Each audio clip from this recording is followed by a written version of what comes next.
1, 2. Can you turn me up? I see it, like it, I want it, on it, I'm getting it, yeah. Now see me strut up and stun like I just don't care. Let's go, I move the body out from my... Muy bienvenidos a Cara a Cara. Yo soy Lorena Hook. Y yo, Cindy Roth Hook, y en esta oportunidad estamos con Gisela Netle y Ana Rosadilla, quienes son ambas licenciadas en psicología, y vamos a hablar acerca de salud mental, de ansiedad, de estrés y algo muy importante que es sobre la identidad. Muy bienvenida, chicas, a Cara a Cara. Gracias por la invitación. Gracias. Chicas, cuéntenos acerca de ustedes. Nos gustaría saber a dónde estudiaron psicología y están ejerciendo actualmente. Sí, estamos en Libertador San Martín, estamos las dos viviendo allá. Bueno, mi nombre es Gisela, ella es Ana. Sí, estudiamos en la UAPS, vivimos allá en Libertador San Martín y tenemos nuestro consultorio que lo pusimos juntas hace un año y medio. Un año y medio casi, sí, ya. Un año y medio, atendemos jóvenes, adultos, tenemos otras chicas que forman parte del equipo también. Así que sí. Qué lindo, qué linda carrera, psicología, y está como bastante de moda, es como que hay mucha gente que va al psicólogo. Sí, es verdad, eso tal es verdad. cual. Y está bueno. Es bueno. un avance un poco para la sociedad. Justo el otro día comentábamos ahí con G que por ahí antes era más tabú el ir al psicólogo, que es algo que ahora por ahí se habla o se normalizó un montón más, así que está muy bueno. Tal cual. ¿Y cuáles son los casos que más ven en el día a día? Que van de adolescentes, de consultas. Creo que la problemática que más se presenta es la ansiedad, el estrés, pero creo que hoy en día lo que más se presenta es la ansiedad en jóvenes, adultos, en adolescentes también. Sí, y la ansiedad, ¿cómo manejan por ahí cuando alguien viene y les dice, estoy con muchas cosas, tengo mucha ansiedad y no sé cómo manejarla? ¿Qué consejos les dan? Bueno, primero hacemos un recurso, una técnica que llamamos en terapia, que es la psicoeducación. Explicarle a la persona qué es la ansiedad, cuáles son los síntomas, que pueda entender qué es lo que está sintiendo y ponerle nombre también a lo que está sintiendo. Primero hacemos una evaluación, por supuesto, para después pasar a darle algunas técnicas y recursos para gestionar eso que están pasando. Específicamente para cada caso, también haciendo foco en qué es lo que desencadena justo en esa persona individual la ansiedad. Para los que no están viendo, ¿qué sería la ansiedad y cómo se diferencia por ahí del estrés o si es que tienen diferencias? Sí. La ansiedad por ahí es anticiparnos hacia el futuro, ¿no? Estos pensamientos de, bueno, ¿qué va a pasar? ¿Qué va a suceder? Esta incertidumbre hacia el futuro. Ejemplos claros que nos debe pasar a todos, el sobrepensar, qué dije, qué no dije, cómo lo hice, querer controlar todo, anticiparnos hacia el futuro. Y el estrés más bien es algo del más presente. Tengo una entrevista y me pongo un poco ansiosa, un poco nerviosa. Una situación particular, algo vamos a decir dentro de lo normal. Y también lo importante que destaca, por ejemplo, la ansiedad del estrés, es que por ahí la ansiedad es más sostenida en el tiempo. Entonces, no es una situación particular, sino que es algo que ya un poco nos condiciona en el día a día. Y a un estudiante, por ejemplo, de los chicos que están estudiando en la secundaria, que tienen pruebas, en la universidad ni que hablar con los parciales, que los finales. Tal cual. Les hacen consultas acerca de eso, de cómo manejar. Porque hay ansiedades buenas, o sea, está la ansiedad normal en sí, la ansiedad que todos tenemos ante un examen, que se acerca un examen, y si uno no tiene ansiedad, no le da el impulso de ir a estudiar, pero es ansiedad normal, pero cuando hay que reconocer cuando se vuelve mala, ¿no? Que cambia, por ejemplo, nuestros hábitos alimenticios, que por ahí, ¿qué es lo que ustedes aconsejan para las personas que están estudiando? Exacto. Bueno, la ansiedad, como vos decías, en cierto punto es, todos sentimos ansiedad, pero cuando se vuelve sostenida en el tiempo, cuando es algo que ya no te permite ir a estudiar, presentarte un examen, ahí estamos hablando de la ansiedad desadaptativa, ¿no? A los estudiantes los recomendamos primero rutina, hábitos, técnicas de estudio, toda una estructura para cada caso personalizado que le ayude a concentrarse mejor, a prepararse para un examen con tiempo. Tal cual, y aprender a identificar un poco cuando esa ansiedad empieza a hacerse presente. Por ahí viene mucho de la mano con todo lo que es el sobrepensar y los pensamientos intrusivos, negativos, pensamientos automáticos. Entonces lo que nosotros hacemos, nosotros trabajamos desde el área cognitivo-conductual. Entonces nos preparamos y nos enfocamos mucho en esto de cuestionar los pensamientos ansiosos en este caso. ¿Viste? Bueno, por ejemplo, busquemos la evidencia o identifiquemos si es un pensamiento que me limita, más que me ayuda o me permite avanzar. Cómo ese pensamiento a mí hace que después la emoción y la conducta que viene asociada a ese pensamiento a mí me condicione un montón. ¿Y cómo ven ustedes hoy en día las redes sociales por ahí? Uno se pone ansioso, entonces dice, voy a mirar las redes sociales. Como Más para ansiedad. distraerse. Claro, ¿lo identifican como más ansiedad? Lamentablemente las redes sociales tal vez no son malas, pero en exceso, como todo, sí se vuelve algo malo. Y terminan generando un poco de ansiedad porque entramos en esto de la comparación constante, el término el FOMO, que le Tal dicen cual. no quedarme atrás. Entonces, suma a la ansiedad, por supuesto. Depende mucho la persona y Por el supuesto. enfoque que le da. A veces entramos a redes sociales, como decía allí, para distraernos un poco, pero vemos algo que desencadena justo la ansiedad. Si yo no tengo muy en claro cuáles son como mis desencadenantes y no lo puedo controlar. Entonces, las redes sociales juegan un papel importante, pero a la vez te pueden perjudicar. Exacto. ¿Y qué sucede si una persona vive su vida constantemente con ansiedad y no se hace por ahí, no para a verse, auto verse para uno mismo, para decir, tengo que cambiar estos hábitos o tengo que cambiar de pensamiento para no seguir teniendo ansiedad? ¿Cómo lo ven ustedes a eso? ¿Y cuáles serían los hábitos ¿Cuáles saludables? serían los hábitos? En este caso que vos decís, creo que se vuelve algo crónico y termina desencadenando en un poco más de ansiedad, en angustia, en depresión, en ataques de pánico constante. Entonces está bueno también detectarlo a tiempo y buscar ayuda a tiempo también. Y en cuanto a hábitos, creo que nosotras en terapia trabajamos mucho esto de fomentar un estilo de vida saludable, ¿no?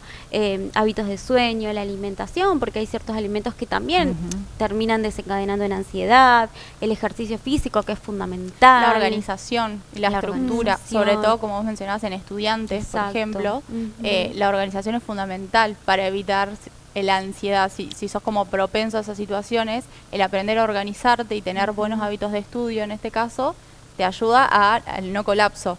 Exacto. Vínculos saludables, amistades saludables también. No caer en la autoexigencia constante, sino encontrar un equilibrio entre la vida académica y la vida, las otras áreas de nuestra vida. Justo mencionabas lo de hábitos alimenticios saludables, ¿no? Eso qué importante, porque también la ansiedad puede venir no solo de tener un examen, sino también de comer y comer por el simple hecho de comer, porque estás ansioso. Ese es un síntoma de la ansiedad, ¿verdad? Esto de comer por ansiedad. También lo trabajamos en terapia, de poder diferenciar si es un hambre porque lo sentimos o es hambre por ansiedad tal vez. Claro, y en ese caso, ¿qué se le aconseja al paciente? Bueno, también trabajamos con esto que decía Ana, desde la terapia cognitiva conductual, un poco en trabajar en los pensamientos, otra vez el tema de los hábitos, y bueno, hay que evaluar un poquito ahí un poco más a fondo el tema de la alimentación. El ser consciente, ¿viste? Trabajamos mucho el que la persona que está en una situación por ahí de este tipo de recurso, de me pongo ansioso, nervioso y voy al picoteo, es decir, bueno, tratemos de generar conciencia del estado que estoy teniendo y si realmente tengo hambre o estoy tratando de evadir alguna situación o pasar el mal momento. Exacto, y ahí también es importante lo de la rutina, los horarios de comida, no picotear entre medio. Claro. En terapia trabajamos también con técnicas de regulación emocional, como la respiración, no sé si escucharon esto del mindfulness. ¿Qué es? ¿Podrías contarlo? Esto de hacer respiraciones de manera consciente, de tomarte pausas, por ejemplo en el trabajo, tener pausas activas, o el buen descanso, el conectar con la naturaleza, todos estos pequeños ejercicios. Qué bien. Y respecto esto de la salud mental, antes la salud mental parecía que era de la gente de 60 para arriba, era algo de los viejos, como se decía entre comillas. Sí. Y ahora vemos que se trata el tema de salud mental también en los jóvenes, o gente de 30, de 20, 40.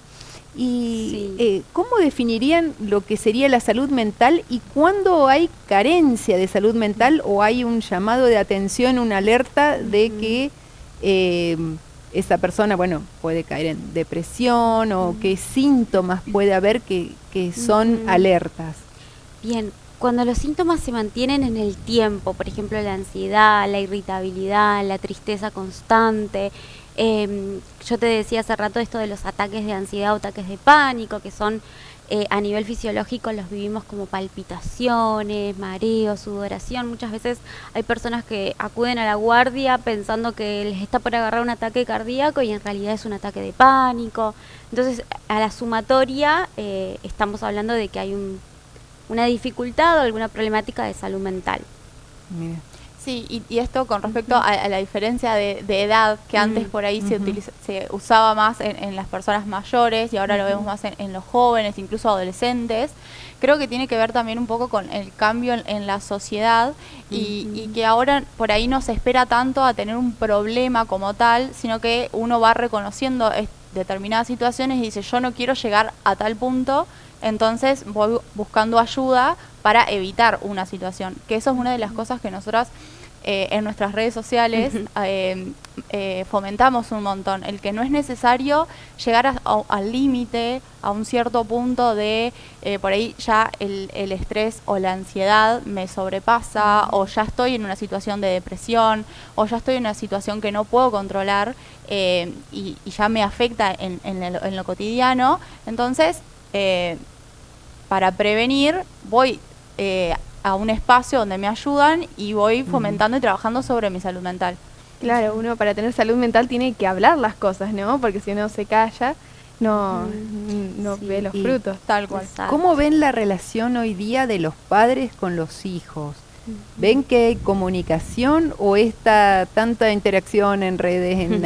Tenemos tantas distracciones en el día a día que ven falta de diálogo por ahí y quizás en algunos casos falta de acompañamiento de la familia. ¿Cómo lo ven ven? ustedes? Sí. En terapia, bueno, cuando trabajamos con adolescentes, se trabaja en conjunto con la familia, con los padres, y es algo que pedimos y fomentamos un montón en los papás, de que haya comunicación activa, ¿viste? Yo le decía la otra vez a un papá, como, míralo a los ojos también, no es, ¿viste? Estoy cocinando, sí, te estoy escuchando, no, te miro a los ojos, te escucho, una buena comunicación. Pero sí es verdad que por la situación que estamos, por el trabajo, por pasar muchas horas trabajando, por las redes sociales y demás, la comunicación familiar muchas veces es nula, es muy poco, y los chicos cada vez se aíslan más con los videojuegos, con la tecnología, con las pantallas. Sí, tal cual. Y pasa mucho también, no en todas las familias, por supuesto, pero lo vemos mucho en sesión, que por ahí, más sobre todo en adolescentes, los padres suelen minimizar la situación o lo que le pasa al hijo, al adolescente, en este caso. Entonces, ¿qué pasa? El adolescente deja de contar, por ahí si yo te digo, me siento mal o me molesta tal situación, bueno, no exageres, no es para tanto, no pasa nada. Y por ahí, en ese interés de como padres intentar que se calme, en realidad estamos dándole una señal contraria, el decir, bueno, no digas nada, ya está, fingí demencia, como se dice ahora. Sí. Por eso un consejo para los padres sería esto de poder escuchar sin invalidar, y escuchar sin invalidar no significa que estoy de acuerdo, puedo estar en desacuerdo con mi hijo, pero lo escucho, lo acompaño, buscamos ayuda si es necesaria, y poder estar atento como papás a ciertos síntomas, si los síntomas se permanecen en el tiempo, como el aislamiento, la tristeza. También algo que recomendamos a los padres también es el menos uso de pantallas con los chicos, porque eso también los desconecta mucho, genera ansiedad, entonces por eso vemos también la ansiedad tan pronto en los adolescentes. Hay un dicho que dice, dime con quién andas y te diré quién eres.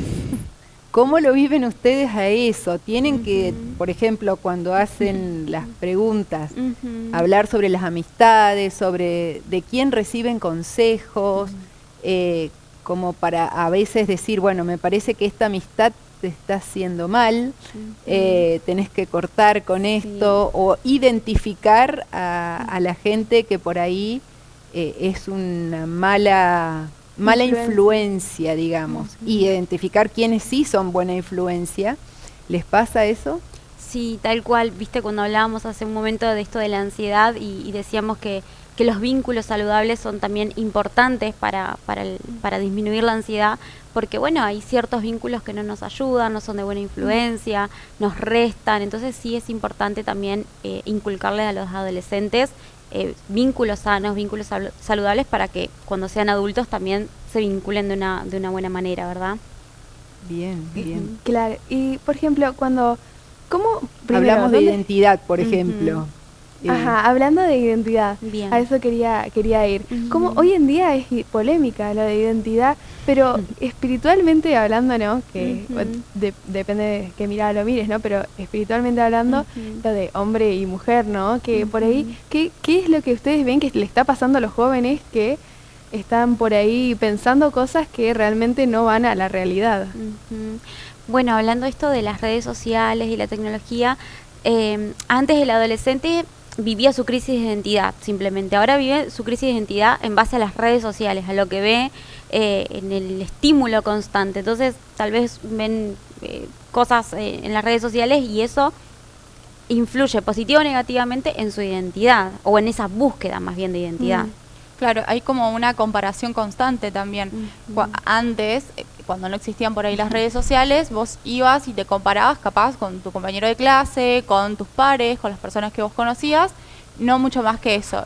La realidad es que ahora el abanico es súper más amplio también. Vos con las redes sociales ves gente de todo el mundo, podés buscar y compararte con quien desees, porque está todo al alcance de la mano, y eso también un poco va de la mano con la búsqueda de la identidad. Yo me quiero parecer a, quiero ser como, a mí esta persona me identifica, me gusta, no sé, o cómo se viste, o cómo habla, o la presencia, o su estilo de vida, y apunto hacia ahí.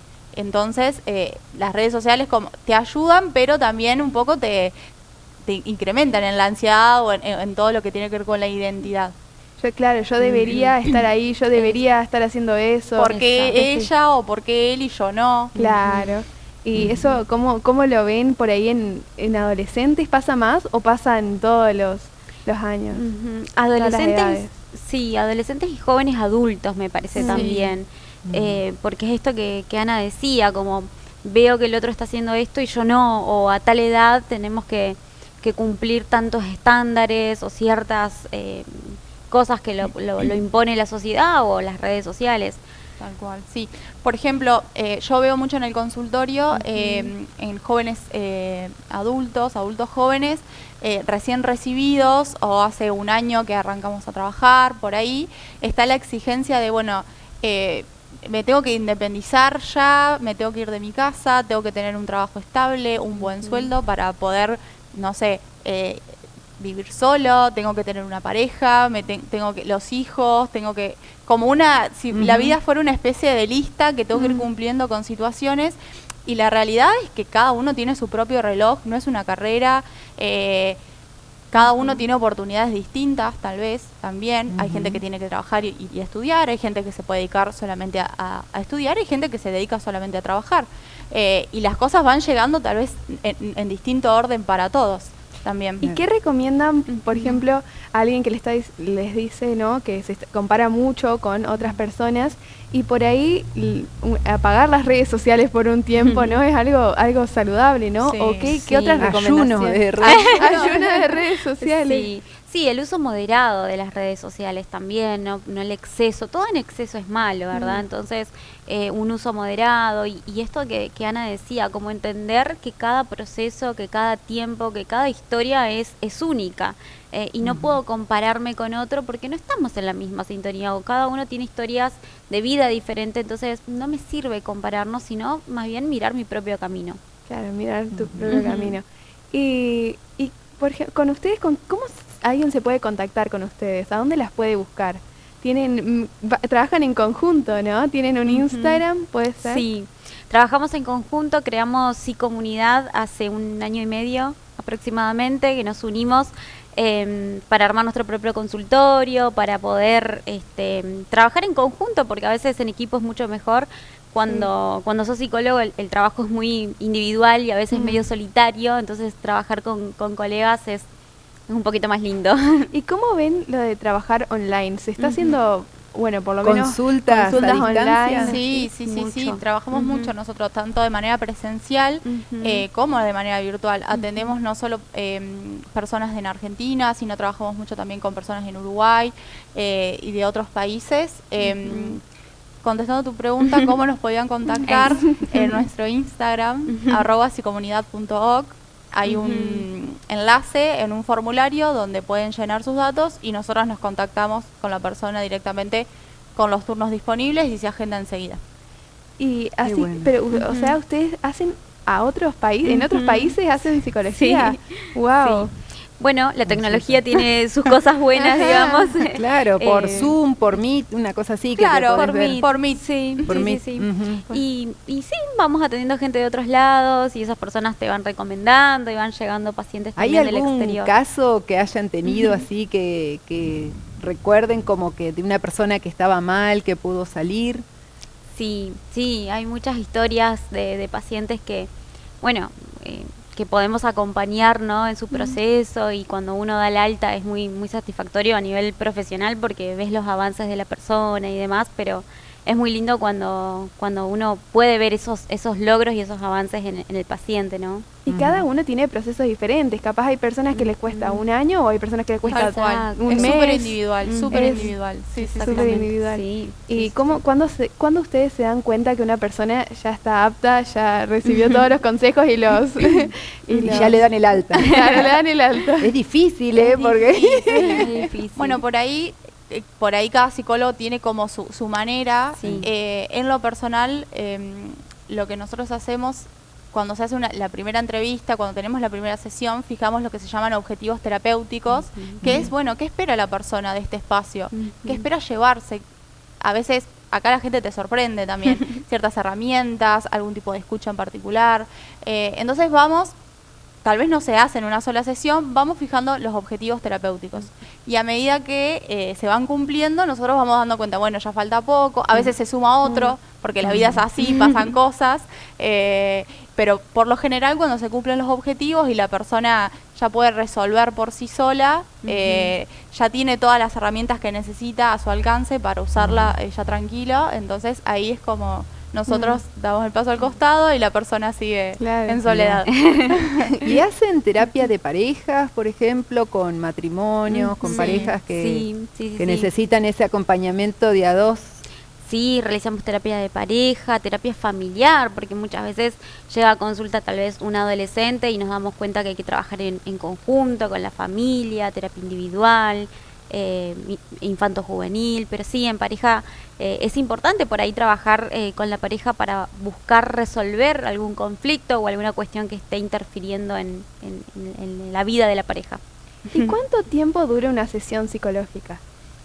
Bueno, en nuestro caso, por lo general, de 40 a 50 minutos. A veces pasa que se extiende y a veces pasa que es más rápido. El estándar, 40 a 50 minutos. 40 a 50 minutos. Sí. ¿Qué consejo, qué reflexión les gustaría dejarle por ahí, no solo a los jóvenes, solo a todas las edades, acerca de esto que estuvimos hablando, de la salud mental, del estrés, la ansiedad? ¿Qué consejos les gustaría dejarles a los televidentes? Creo que esto de poder escuchar al otro, acompañar, no invalidar, tanto padres como a nuestros pares también, a un compañero de trabajo, a una amiga, a un amigo, el poder también estar atentos ante ciertos síntomas que puede estar presentando el otro, y a veces escuchar ya es un montón. Tal cual, y que se den también la chance de ir a terapia, que es como una situación de autocuidado personal muy importante, al menos para probar. Siempre está bueno las experiencias nuevas y bueno, los esperamos en mi comunidad. Bueno, muchas gracias chicas por venir a Cara a Cara. Muchas gracias. Le recordamos a la teleaudiencia que nos pueden ver los días martes, salimos por YouTube, nos pueden buscar como Cara a Cara TV, todo junto. Los días miércoles salimos por canal AED a las 15:30 y también los días miércoles salimos a las 22 horas por canal 6 Entre Ríos TV. También salimos los días jueves por Telema a las 20:15 horas y a las 21:15 horas. Y tenemos también Instagram, donde nos pueden buscar para ver otro tipo de programas y también los detrás de escena. Nos pueden buscar como cara.a.cara.tv. Así que nos vemos en un próximo programa. Muchas gracias. Gracias. Gracias, chicas. Muchas gracias.